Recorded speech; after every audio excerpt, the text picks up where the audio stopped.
My great-grandfather used to tell a story from when he was a young man in early 40s Wyoming. His dad was an officer in the Army serving in the Pacific, and he was doing cattle wrangling, not uncommon for the youth of that time in Wyoming, for a family who owned a ranch a few hours away. Only 2 daughters were left with the older parents, as the sons had gone off to war. The father of the family was an upstanding member of the community in his early 50s. He was resting after having tried to track down some stray cattle. I believe that part of the story was fuzzy in my grandfather's mind. The detailed one was recorded on a tape somewhere back in the 80s when great-grandpa was still alive, with his horse on a corner of the property that bordered a large Native American reservation, when a rattlesnake apparently spooked it and it took off running back towards the corral, about 5 miles away, and over several steep hills. He didn't want to spend the night out in the elements waiting for a search party, so he decided to take what seemed to be the shortest route back to the ranch house, going down into the steep canyon nearby, and following the creek down into the valley. He clambered and slid down the steep canyon wall, before recalling that the father had given him and the other hired hands firm instructions to not enter this canyon, as it apparently had an aggressive bear, and he had set out traps all over for it, making it very hazardous. He was now sweating bullets, as it was getting dark, and constantly reaching for his handgun he had on him with every sound. He had made down to the mostly dry creek and started following it down, when he smelled a foul stench. As he continued on, it smelled like a rotting carcass, somewhere in the trees to one of his sides, and decreased the further he got from that point. Then he smelled it coming up again, this time fainter, then it would seem as if he had passed it, and then another one was stronger. As he got near the end of the canyon, he saw something hanging in the moonlight from one of the cottonwoods that was along the river. He got close to it, and the odor was bad, but not as strong as some of the others had been, and they were further away from him when he'd passed them. He apparently lit a match, a lighter, or something. Maybe the moonlight was good enough, and to his horror he saw a decomposed human body hanging from the tree. He took off running in terror, and in the wrong direction, back up the river. After a while, and stopping to get a grip on himself, he realized that he was close to another of the spots that had the strong smell. He knew that it was probably a body, but had to see. He apparently walked towards a nearby tree, expecting to find another body hanging, but instead tripped over, to his disgust, a bloated body on the ground. He apparently could tell that she hadn't been dead for very long, and still had some recognizable features. She was apparently naked, and had a large stick protruding out of her nether regions, looking like it had been pushed in far, far too deep, with the ground around looking like it had soaked in an extraordinary amount of blood. He took off running, back to the ranch house this time, to alert them about the murderers that had to have been on the loose nearby. It apparently wasn't until he was nearly at the house that he realized that it was probably the father of the family, as he had given such strict instructions to not go that way. Apparently great-grandpa lied to them about his route back. He had been specifically asked if he had come through the canyon, and decided to not tell his parents or anyone else. Some years later he told some friends in high school about it, and they decided to hike back to that spot to see if they could find any skeletons or bodies, and while they found some ominous signs, bundles of rope, and glass bottles around, appearing that someone had been drinking back there, they couldn't find any sign of murders. Unfortunately, people disappeared for all sorts of reasons on the reservation, and no one really cared back then, so nothing came of it. Great-grandpa didn't really talk about it for years, until he apparently felt like it was haunting him, and confided in grandpa about it. It's still a topic of conversation, and while great-grandpa died some years ago, we've still tried to find out as much as we could about that man who owned the ranch at the time, and wondered if we'd ever find skeletons if we went back and dug around. We have a good idea of where the trees would be.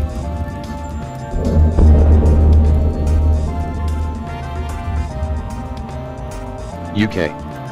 Small game hunting out in West Country with my air rifle, Air Arms TX200 HC. Spend the day strolling through the great British countryside, slotting the occasional woody. Set up small camp in a clearing, start a fire, have some Heinz beans, some tea, usual Brit-bong stuff. Gun has a night sight set up, mainly for slotting rats on farms but good for a bit of nighttime nature watching. Might even see a deer, how fucking exciting. Finish up some rich tea biscuits, have a little scan in the woods with the night sight but nouts about. Generally quiet, but not super spoopy, no sound, there's still the rustling and insect noise. Suddenly in the distance I hear a thump. Is that a fucking drum? Staring into the darkness for a minute or two and I hear it again. Definitely a drum. Who the fuck is way out here banging a drum?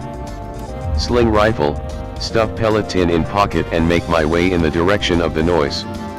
20 minutes of walking, correcting my direction and random drumming later, I find myself on the edge of a clearing, overlooking a natural valley. It's over Anakin, I have the high ground.png. Crouched down by the Triddle Valley is a big fire, around 7 people that look like Jedi cosplayers and 2 people wearing huge masks. And yes, a big drum. I respond in kind and tear some serious arse back towards my camp. Mind is racing with all the ways I'm going to murder the shit out of everyone at Domino's UK. I can see my camp. Push my body to its limit to put some distance between Obi-Wan and pals. Run past my camp, into the trees on the other side, throw myself into a little dugout. Rifle off shoulder, load around, flick on the night sight and wait. They stumble into the camp and start looking around, all of them holding big knives, in before get a life bend that knife. Fuck up my tent, pricks, start to spread out. 2 of them walking straight towards me. Put crosshairs right over what is roughly his crotch, reasoning that I might get a lucky hit on the ballsack and that'll have one less of them chasing me. Take up slack on trigger. Literally 20 yards away, heart is racing and I'm scared shitless. Suddenly one of the ones in the camp shouts that I'm gone, LOL, and basically, let's fuck off. Stay in that dugout until sunup.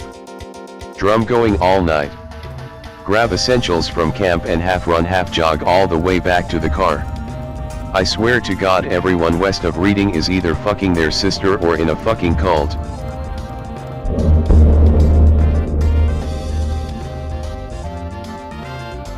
Be around 14 years old or so, 10 years ago. Friend's family has a lot of property in the middle of the woods. Go over there fairly often to goof off, ride quads, shoot .22 LR and BBS and stuff, be stupid kids. His house and yard is clear of all trees and stuff for a good 125 yards square. Then it's just surrounded by trees and a single driveway. Nearest neighbor's house is a 20-minute walk away. Friend's property has a few trails for walking and a few pretty wide trails for riding quads, but the rest is just woods with little to no trails carved out. That's where all the fun always is because trails are repetitive and wild woods are more fun. Heading out from his house in one direction into the woods for about 15 minutes it comes to a clearing. Clearing is a field that is fairly large. It's all thistle, like you can't see the ground because the thistle all grows so close together. Never go past this part because it's spiky. But this day we decide to check it out. He has a .22 LR rifle and I have his .22 LR pistol just for goofing off with no intention of shooting anything. Late afternoon so sun will be setting in an hour or so. We're using sticks to beat the thistle down and making a little progress just for the hell of it. Staying pretty close to the woods on our side because we didn't want to go straight into the middle of the thistles. Should probably head back because it's getting late. Do so. Instead of going back the way we came we take the shorter route of going into the woods along our side, then heading back to his house. Reach one of his wider quad trails. Follow this trail back to house. We're walking along and we keep hearing rustling behind us. Don't think much of it, but it keeps happening and we start getting nervous. Sun has started to set, and it's that time of day where it's still light out but everything is shadows. Rustling behind us persists. Friend turns around. I hear him say, "Dude." I turn around. Standing in the middle of the trail is a large bipedal thing. About 10 yards away from us. Everything is shadowed because it's dusk. All I can make out from it was that it was tall and it had very thick limbs. I've always been fairly tall, 23 now and 6'1", not sure how tall I was at that age. The top of my head came up to where its nipple would be, so it had a good 3 feet on me. It just stands there. I kinda yell, cry out some incoherent yell, brought on by fear. Notice friend has already started running. I turn and do the same. Booking it as fast as I can. Look over shoulder. It isn't as close as it was at first, but it's definitely following us. Getting darker and darker outside. Yell something like, "It's still here." Friend and I just keep running. Check over shoulder a few more times. It's still there following us, but each time it's slightly farther away. Eventually reach his yard. And it's dark by now. His motion detector lights on his house turn on. We run inside his back door and lock it. Still freaking out. Catch our breath. Decide to be big bad tough guys and go back with real guns. I have his 20 gauge and he has his dad's 12 gauge. Go back into woods with lanterns strapped to our belt, headlamps on our heads, and mag lights in a backpack. Find nothing.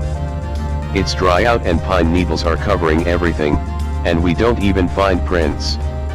Go home. Don't really talk about it ever again.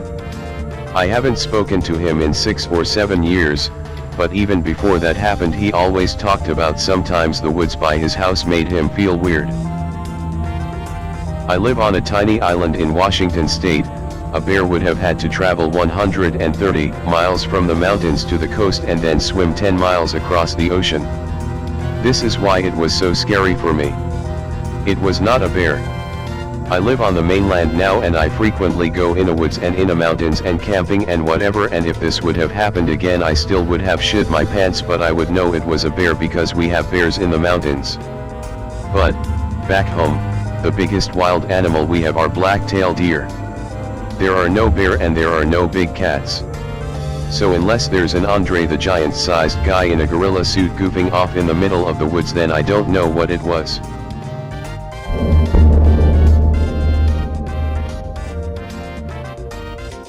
Camping with friends. Walking along this path with my friend talking loudly.